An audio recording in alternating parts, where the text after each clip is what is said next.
त्रेता युग में जन्मे भगवान श्री राम अयोध्या के महाराज दशरथ के सबसे बड़े पुत्र थे। लक्ष्मण, भरत, शत्रुघ्न राम के भाई थे। भगवान राम की मां कौशल्या थी और शेष सुमित्रा और कैकेयी के पुत्र थे। भगवान राम का विवाह मिथिला नरेश राजा जनक की पुत्री सीता के साथ हुआ था। लक्ष्मण की पत्नी उर्मिला, शत्रुघ्न की पत्नी श्रुतकीर्ति और भरत की पत्नी मांडवी थी।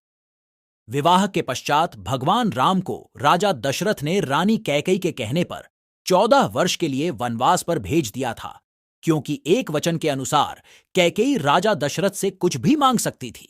तो रानी कैकेयी ने दासी मंदोदरी के उकसाने पर भरत को अयोध्या का राजा बनाने और राम को वनवास देने की इच्छा जताई और पिता की आज्ञा का पालन करके भगवान राम सीता और लक्ष्मण के साथ वन की ओर चले गए। ब्रह्मा, विष्णु तथा महेश में से भगवान विष्णु ने संसार की भलाई के लिए कई अवतार लिए हैं। भगवान विष्णु द्वारा कुल 10 अवतार लिए गए, जिसमें से भगवान राम 7वें अवतार माने जाते हैं और यह अवतार भगवान विष्णु के सभी अवतारों में से सबसे ज्यादा पूज्यनीय माना जाता है।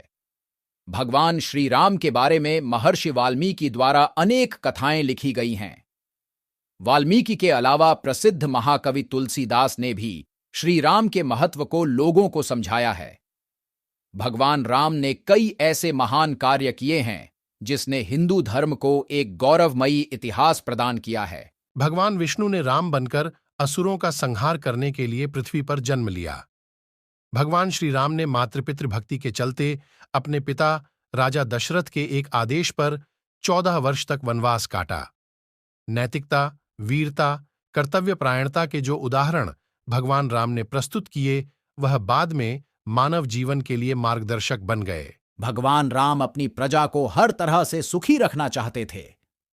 उनकी धारणा थी कि जिस राजा के शासन में प्रजा दुखी रहती है, वह राजा नरक भोगी होता है। महाकवि तुलसीदास जी ने रामचरितमानस में रामराज्य की विशद चर्चा की है।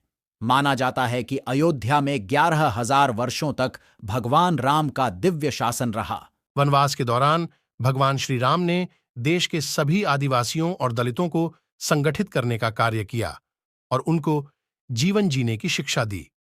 उन्होंने देश के सभी संतों और उनके आश्रमों को राक्षसों, दैत्यों के आतंक से बचाया था। अपने 14 वर्ष के वनवास के दौरान भगवान राम ने भारत की सभी जातियों और संप्रदायों को एक सूत्र में बांधने का कार्य किया। चित्रकूट में रहकर भी उन्होंने धर्म और कर्म की शिक्षा दीक्षा ली। भगवान राम ने भारत भर में भ्रमण कर भारतीय आदिवासी, जनजाति, पहाड़ी और समुद्री लोगों के बीच सत्य, प्रेम, मर्यादा और सेवा का संदेश फैलाया और यही कारण था कि राम का जब रावण से युद्ध हुआ तो सभी तरह की अनार्य जातियों ने राम का साथ दिया। भगवान श्री राम कहते हैं कि पृथ्वी लोक एक ऐसा लोक है जहां जो भी आता है उसे एक दिन वापस लौटना ही होता है। ठीक इसी तरह श्री राम भी अपना मानवीय रूप त्याग कर अपने वास्तविक स्वरूप विष्णु का रूप धारण कर बैकुंठ धाम की ओर चले गए।